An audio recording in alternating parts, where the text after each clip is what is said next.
City of San Fernando had the honor of recognizing Indigenous People Day 2 years ago. We are the first city in Southern California and possibly the second city in the state after Berkeley to do so. For me, this day has tremendous importance. It's about us remembering our roots, our culture, and our heritage.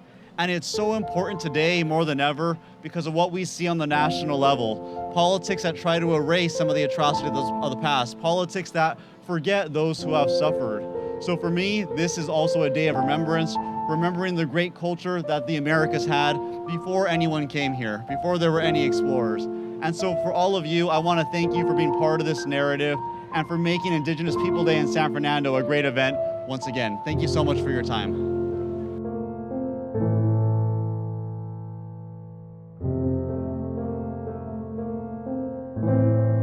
Today is a great day. I'm so proud. I'm so proud of our city to be, as he said, the flagship.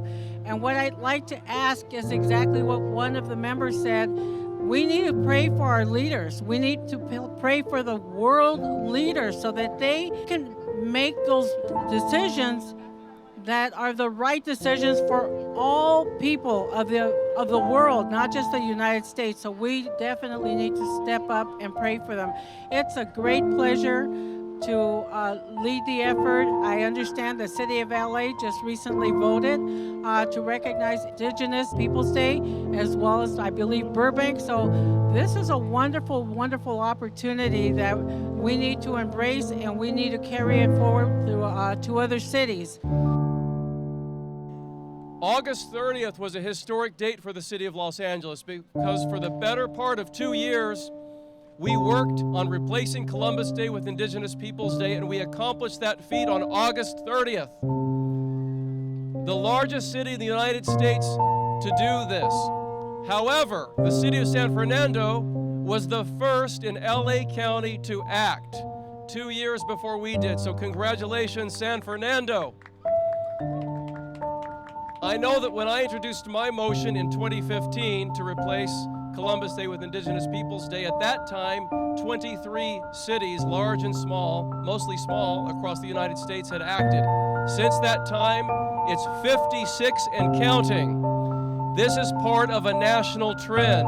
This is part of a new enlightenment. This is a seventh generation experience that we're having. There is an indigenous peoples movement sweeping the world. We have more allies than ever before.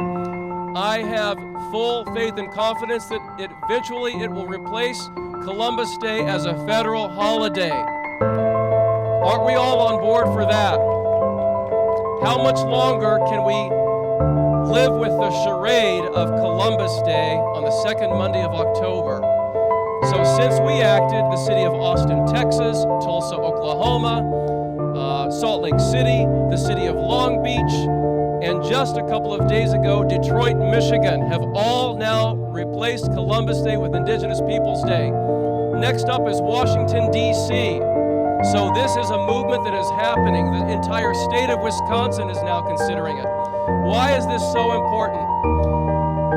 Symbolically, removing the stain of celebrating someone who was responsible for initiating the greatest genocide the world has ever known causes such harm, such psychological harm to all people, much less Native Americans and especially our youth. In the county of Los Angeles, we have a lot of work to do. 25% of Native Americans in LA County are clinically depressed. We have the highest infant mortality rate. We have the highest high school dropout rate. We have the highest rate of early death, and the list goes on and on and on. And that's what 500 years of genocide will do. So we need to stand together as never before and make this happen because symbolism is important in our culture. We all know that. We must strive for that new day.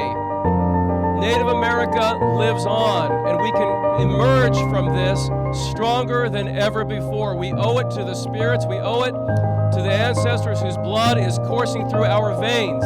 That is our commitment to one another, and that is our commitment to making this a more perfect union.